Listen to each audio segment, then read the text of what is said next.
Bismillahirrahmanirrahim. Assalamualaikum warahmatullahi wabarakatuh. Alhamdulillahirabbil alamin. Alhamdulillahilladzi hadana li hada wa ma kunna linahtadiya laula an hadanallah. Laqad ja'at rasulur rabbina bil haqq wa nudu antil kumul jannati urstuma bima kuntum ta'malun. Asyhadu an la ilaha illallah wa asyhadu anna Muhammadar Rasulullah sallallahu alaihi wasallam. Alhamdulillah sobat podcast FAI semuanya. Bersama kembali dengan saya, Hemi Wika Mulyawati dari Fakultas Agama Islam. Dan kali ini saya bersama dengan Ustadz Dr. Andes Muhammad Muhtar Arifin Soleh MLib. Beliau merupakan Dekan Fakultas Agama Islam Unisula. Assalamualaikum Ustadz. Waalaikumsalam warahmatullahi wabarakatuh. Baik Ustadz, kita mulai saja untuk perbincangan menjelang buka puasa ini. Ustadz, saya izin bertanya. Ini kan bulan Ramadan ya Ustadz ya. Yeah. Seharusnya kan itu semua Muslim itu harus berpuasa. Tapi kenapa saya kok melihat masih di pinggir jalan itu beberapa orang tidak puasa ya Ustadz? Makan begitu di warung tertutup.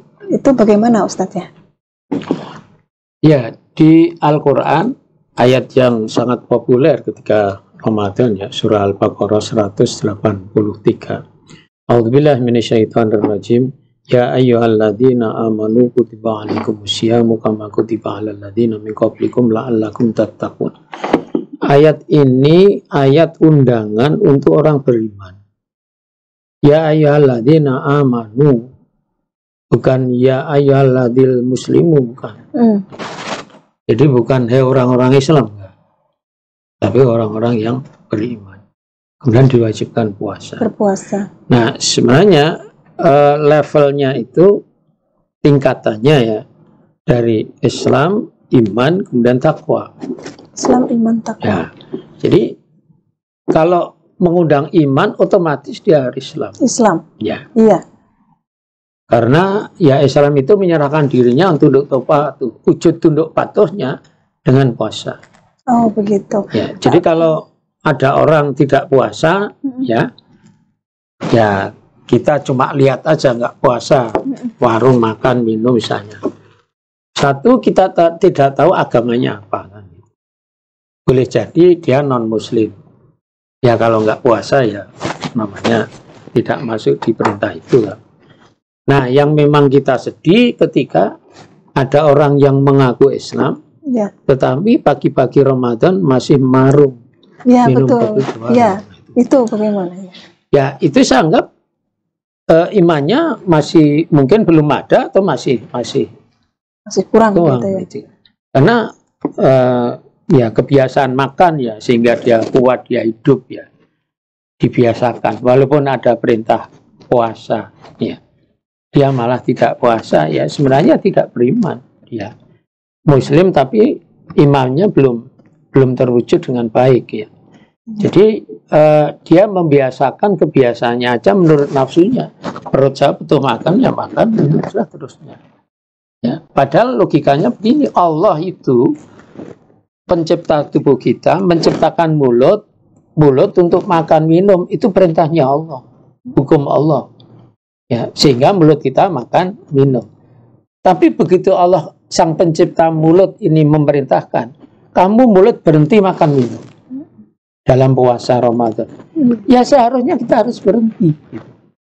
Karena memang mengapa orang iman yang diajak atau diundang puasa? Ya karena puasa membutuhkan iman. Lantas apakah yang tidak berpuasa itu tidak beriman begitu Ustadz? Ya kalau dalam konteks ayat itu bisa dikatakan begitu. Tapi Islam cuman tidak beriman ya, begitu ya? Jadi ya Islamnya belum utuh atau Islamnya masih kurang ya, imannya masih lemah barangkali. Karena iman itu bisa naik bisa turun ya. Jadi ini lucu memang. Ketika mulut diperintah makan oleh Allah kita makan minum, tapi ketika Allah perintah berhenti makan minum, kenapa kita nggak berhenti? Yang satu taat, yang satu enggak. Iya. Kayak orang munafik. Iya, oh begitu ya Ustadz ya. Lantas berarti orang itu tidak punya pahala dan apakah bisa dikatakan itu memang ya berdosa begitu ya Ustadz ya? Karena tidak berpuasa Ramadan, karena itu kan wajib ya Ustadz. Ya, di dalam Islam memang puasa Ramadan itu menjadi bagian dari rukun Islam. Rukun itu artinya sesuatu yang wajib dipenuhi ketika kita itu mengaku Islam. Sehingga namanya rukun Islam. Kalau mengaku Islam ya harus dipenuhi. Artinya kalau tidak dipenuhi ada yang kurang itu. Ya itu berarti satu kesalahan, ya ada dosa, ada kesalahan di sana. Jadi ya harus puasa. Kemudian kalau tidak puasa ya tentulah dia satu kesalahan yang akan mendapatkan balasannya nantinya dari Allah. Ya. Tidak tahu kapan betul ya. Balasannya itu tidak tahu tahun depan, minggu depan atau balasan itu bisa saja balasan di dunia, tapi yang pasti juga nanti di akhirat pasti. Di akhirat. Tapi kadang saya begini Ustadz, melihat ya, yang sering saya jumpai dalam kehidupan, orang itu mohon maaf ya Ustadz ya, tidak taat dalam beragama, mengaku Islam tapi tidak pernah sholat. Ada yang seperti itu, tidak pernah sholat tapi mengaku Islam. Puasa juga kadang puasa kadang tidak. Tapi kenapa ya Ustadz kok dalam kehidupan sehari-hari itu masih diberikan rezeki yang melimpah, kehidupan yang enak, tidak kekurangan, bahkan selalu bahagia di dunianya, tidak kekurangan apa-apa begitu Ustaz. Allah sifatnya Ar-Rahman Ar-Rahim. Ar-Rahman itu ya maha pengasih. Artinya semua dikasih. Ya, orang iman tidak iman dikasih, sholat tidak sholat dikasih, ya. Siapapun dikasih, semua makhluk Allah dikasih. Allah ciptakan air untuk semuanya, udara untuk semuanya, bumi untuk semuanya. Untuk semua makhluk. Untuk semua, yang sholat atau tidak sholat semua. Iya betul. Itu sifatnya Ar-Rahman. Kalau Ar-Rahim itu maha penyayang, artinya yang disayang Allah itu orang-orang yang taat kepada Allah. Nah itu ada mufasir nafsikan itu nanti di akhirat. Tapi jadi Ar-Rahimnya Allah dikasihkan di akhirat, tapi sebenarnya bisa juga di dunia ini.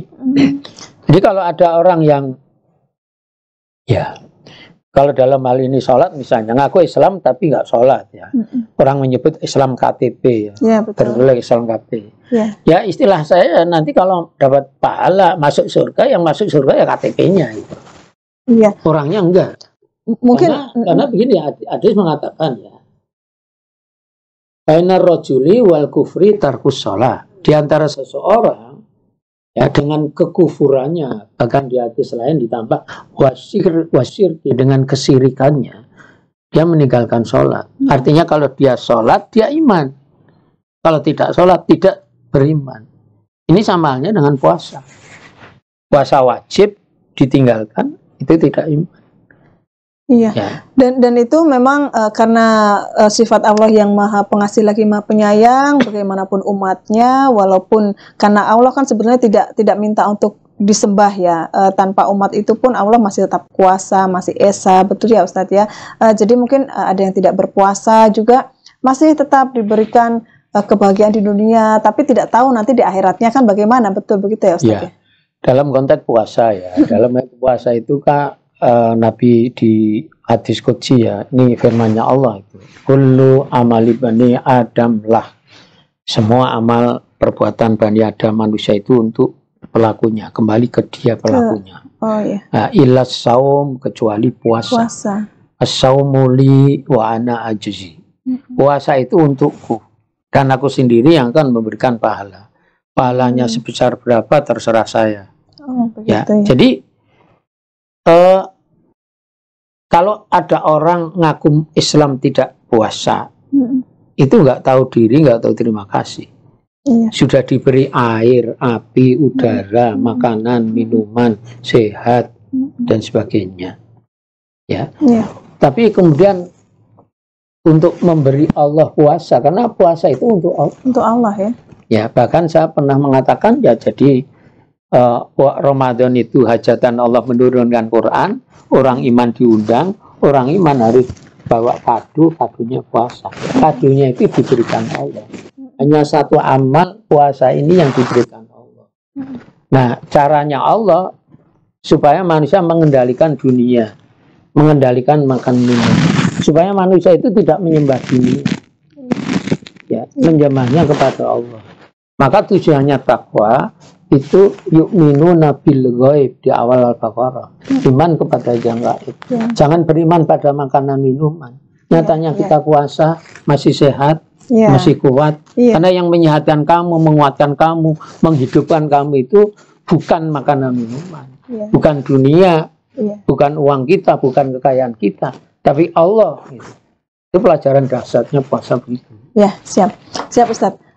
Mohon izin untuk pertanyaan lagi Ustadz yang kedua.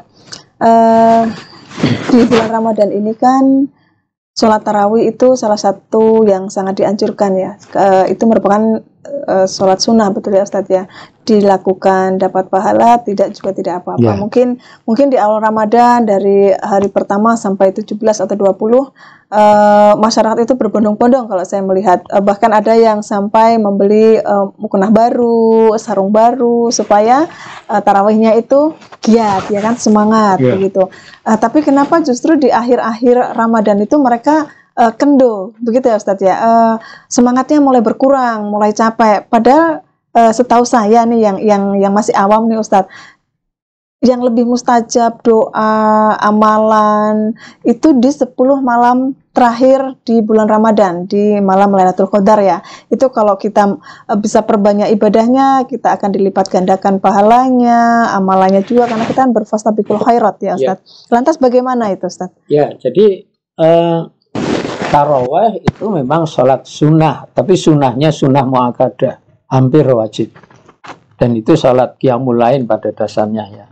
Jadi diatur khusus secara di dalam Ramadan ya. Ada yang total tahajud witirnya 11, ada yang 23, bahkan ada yang 30 berapa misalnya itu. Jadi malam hari setelah Isya misalnya bisa boleh berjamaah misalnya. Nah, walaupun sunnah ya, ketika awal Ramadan banyak orang berbondong-bondong. Iya, ke masjid ya. Orang yang di luar Ramadan bahkan tidak pernah sholat malam. Iya, betul. Ini langsung semangat 45. Iya, betul. Langsung ke masjid ya. Mengapa? Karena di awalan Ramadan dia disebutkan Ramadan itu dibagi 3. Awaluhu rahmah, awsatuhu maghfirah, akhirahu itqum minan nar. Awalan katakanlah 10 hari pertama itu diberi rahmat. Allah kasih sayang. Tadi saya bilang rahmat itu ar-Rahmannya Allah. Diberikan semuanya.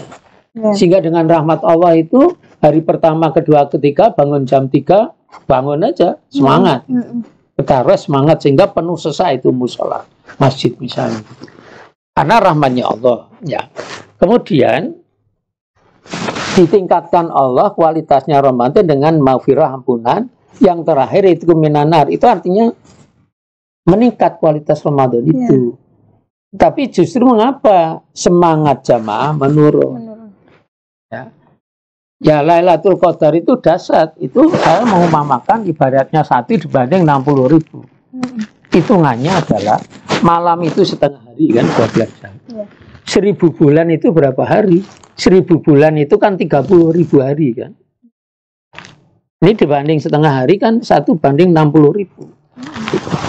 Melakukan 1 dibalas 65.000. Itu aja tidak pengen manusia, karena manusia itu banyak kan. Itu hanya yang dohir-dohir aja, makhluk materialistik. Sehingga dengan yang gaib-gaib, karena pahala akhirat itu gaib. Ya, pahala puasa itu gaib. Kecuali kita langsung menerima ya sehat. Sumutasihu, kesehatan itu nyata. Kita puasa itu sehat itu nyata. Tapi banyak orang itu kemudian nggak percaya pada yang gaib-gaib itu. Makanya la'allakum tattaqun itu yang pertama ya yu'minuna bil ghaib. Biar iman yang gaib supaya tidak terperosok dengan yang dohir-dohir. Dunia itu kan dohir-dohir semua. Jadi itu mengapa seperti itu. Ya, jadi dilupakan itu. Itu imannya ya. Itu yang saya sebut dengan paradok Ramadan. Paradok Ramadan itu artinya Ramadan ki kudune ngene kok malah ngono. Kualitasnya meningkat, seharusnya jamaahnya meningkat kualitas. Semangatnya. Harusnya malah lebih semangat di 10 malam terakhir itu ya. Seharusnya bagi yang tahu mungkin ya Ustaz. Satu lagi. Makan 2 kali Ramadan. Sebelumnya kan 3 kali. Itu kan berkurang dari 75.000 menjadi 50.000 katakanlah.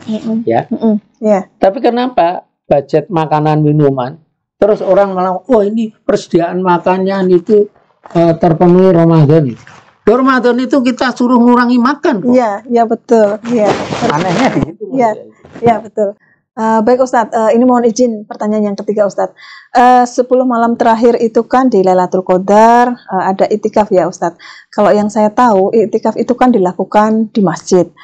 Cuman kami sebagai kaum yang putri, khususnya saya sendiri, saat dulu saya masih muda itu memang saya selalu itikaf di masjid sampai saya jam 2 pagi. Saya tidak tidur dan itikaf itu kan tidak tidur ya Ustadz ya.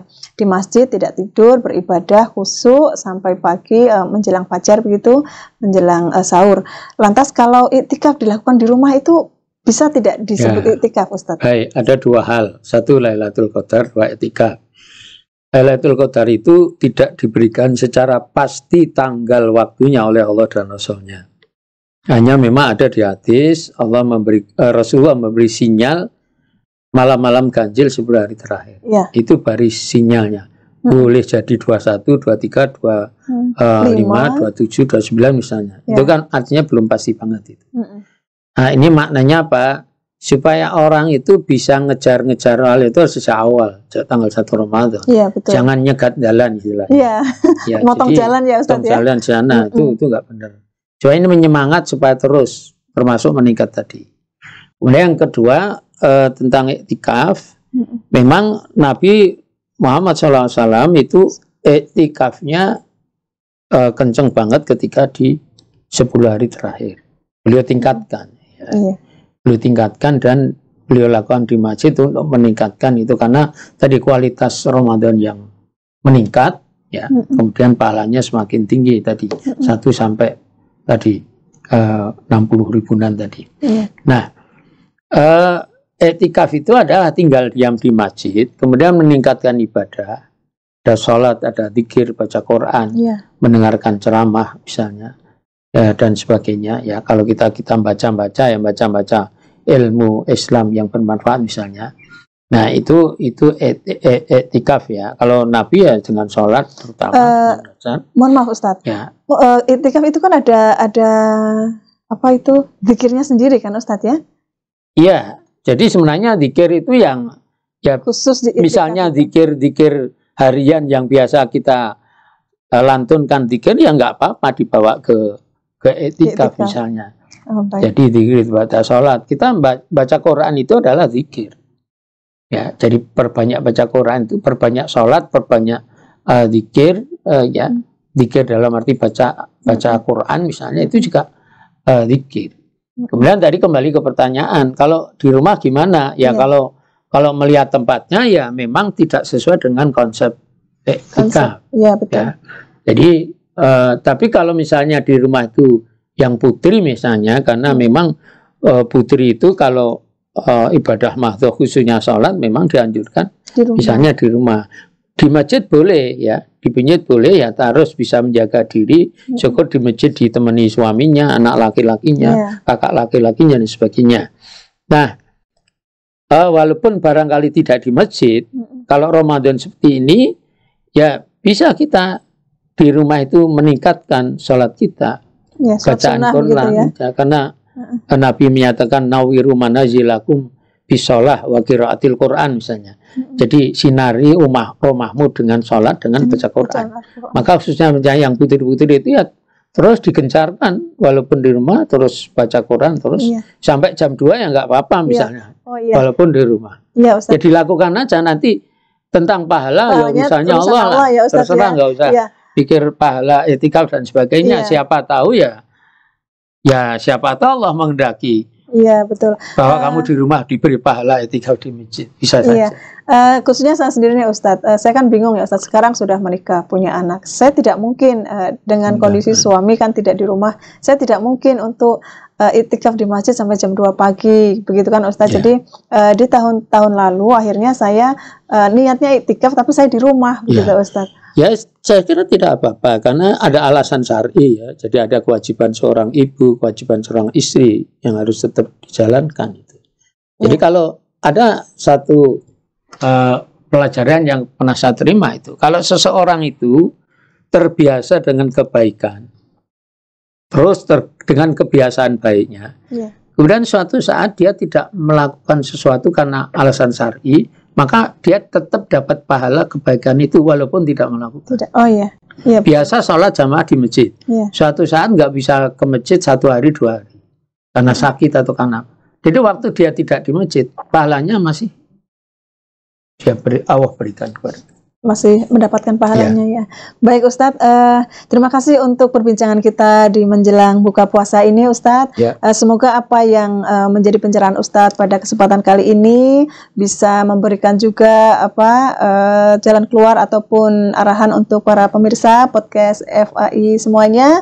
Mari kita tingkatkan puasa Ramadan ini, kita sebagai umat muslim berpuasa sesuai apa yang dianjurkan, dan kita perbanyak untuk sholat sunnahnya, apalagi di 10 malam terakhir. Semoga kita bisa untuk memperbanyak untuk ibadah di masjid, kita bisa iktikaf dan mendapatkan Lailatul Qadar. Gitu Ustadz, terima kasih atas waktunya Ustadz Muhtar. Mari kita akhiri acara pada kali ini dengan baca hamdalah. Alhamdulillahirabbil alamin. Wassalamualaikum warahmatullahi wabarakatuh. Waalaikumsalam warahmatullahi wabarakatuh. Terima kasih Ustadz Muhtar.